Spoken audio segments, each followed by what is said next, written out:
restriction of speech and language therapy services provided by Beechpark Services due to the HSE recruitment embargo affecting students attending Scoil Ciarán CBS Tunneycarney, Dublin.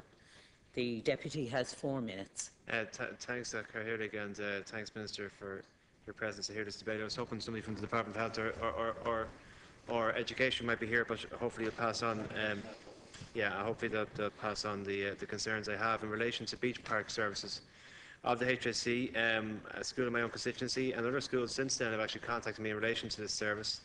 Scoil Ciarán and Dooneycarney have been told that primary school age children will no longer be receiving speech and language therapy from Beechpark this term, and they say that they have no guarantees of next term. So this particular school has 18 children who are in the unit. They have 12 children who will now rely solely on their class teacher for speech and language therapy support, which is an untenable situation. And effectively, what has happened is Beechpark have provided work for the children to be done within their own mainstream class, which really isn't any sort of way to proceed with children who are that vulnerable and that needy. I have a letter here from a parent who says our son is on the ASD spectrum and is currently attending an outreach ASD class in Scoil Ciarán CBS Collins Avenue. We were recently informed our son will not be receiving any in-school speech and language support during this new term. The reason being that Beechpark, the HSE providers, are unable to fill a senior SLT, that's speech and language therapy position, due to the ongoing embargo on recruitment. Therefore, their current SLTs are being stretched to the limit, resulting in our son losing out on crucial language therapy. It is imperative that our son has every opportunity to continue to develop his social and communicative skills. We are very concerned as to how this loss of support will hinder his development going forward. And the school says 12 children will now rely solely on their class teacher for SLT support. Our children are enrolled in our outreach classes with the hope that they will be able to integrate full-time with mainstream.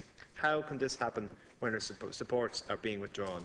Communication is an essential area of development for children with autism. So essentially what I'm asking, Minister, is that there doesn't seem to be any coordination in relation to special ed between the Department of Health and the Department of Education that really can tackle this sort of issue. I think everybody understands the economic situation, but it's cold comfort for those parents whose children desperately need these services. If you have a child of the spectrum, the prospect of telling a child that you have to stay within your own mainstream class for this term and possibly next term because of a recruitment embargo means that one of the speech and language senior speech and language therapy positions within our service cannot be filled. I think if we believe in education, if we believe in education as a great liberator, if we believe in the potential for every child, regardless of their learning difficulties, then surely we can't stand over a situation where children, which is actually a disadvantaged school, but there's other schools who are not disadvantaged and some who are, in my own constituency, are also telling me that they're waiting 2 years to get to access 1 minute, Deputy. Sorry, yeah, thanks. To access any of these services. So, you know, many schools are saying they can't even get the services that are needed, the occupational therapy services, speech and language services that are provided in Beechpark. So when they do get in, it's a great thing for that school. But now this school in particular is saying they've been told because of a recruitment embargo that they have to do it out. I think for children in this unit, Minister, I think you'll agree that they deserve an awful lot better, and I'd be interested to hear your response. Thank you, Deputy. The Minister has 4 minutes to make an initial statement. I want to thank the Deputy for raising this very important issue. The Government is committed to protecting frontline services, including services for children with disabilities and autism to the greatest possible extent by seeking to maximise the provision of services within available resources. As the Deputy will know, the Government has decided that the numbers employed across the public service must be reduced by 282,500 by the end of 2014 in order to meet the fiscal and budgetary targets. The health sector must make a proportionate contribution to the achievement of this reduction. The general moratorium on recruitment or replacement of staff is one of the measures put in place by the Government to achieve this aim.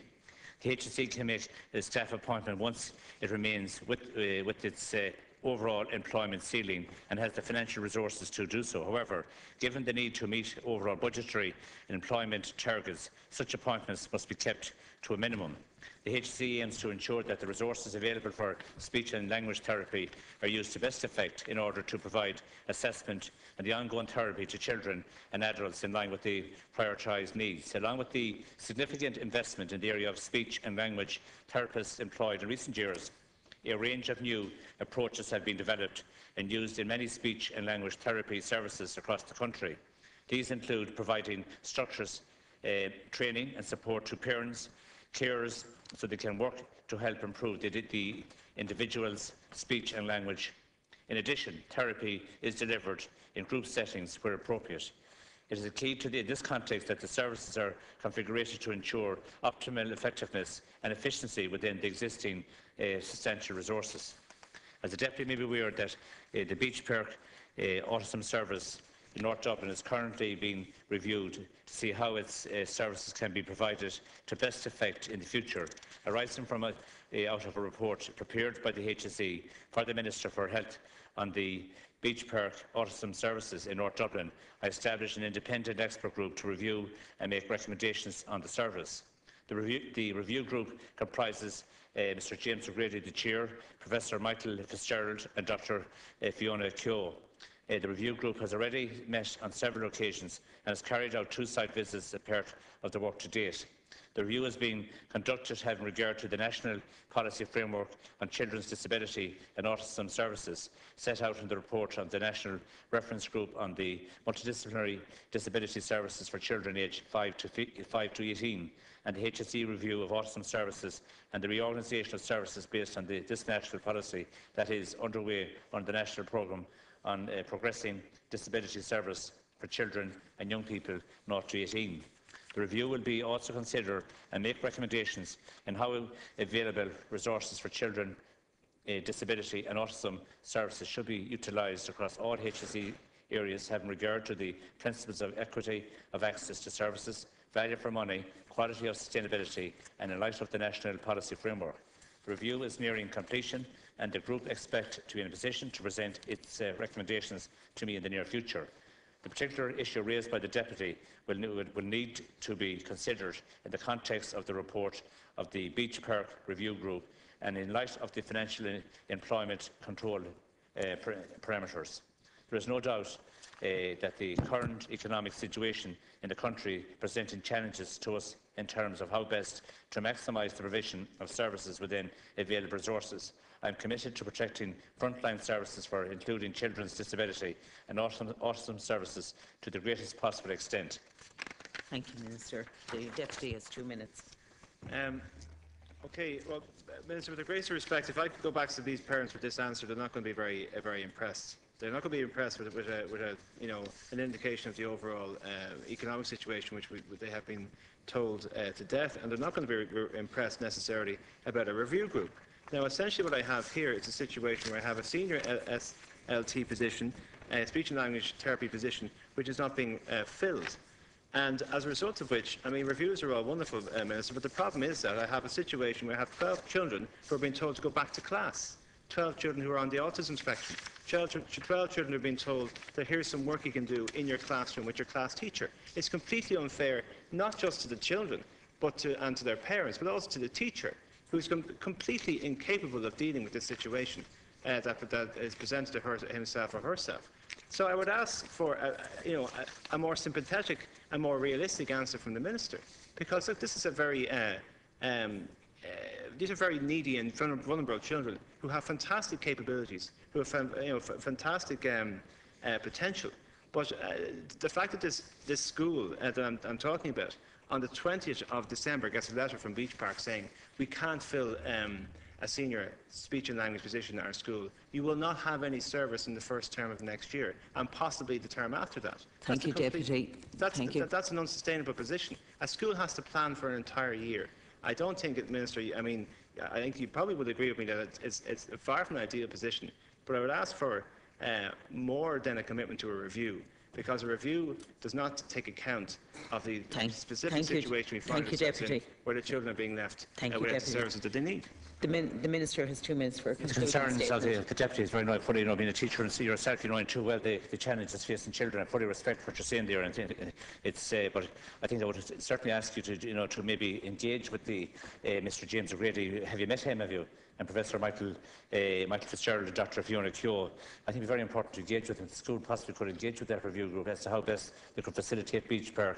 Because this is near completion. This report is near completion at the moment. Dr. Riley, Minister Riley, will be very sympathetic to this. But as you know, there's an embargo on. But there is a maximum. It is about utilising the servers that are there to the greatest possible need.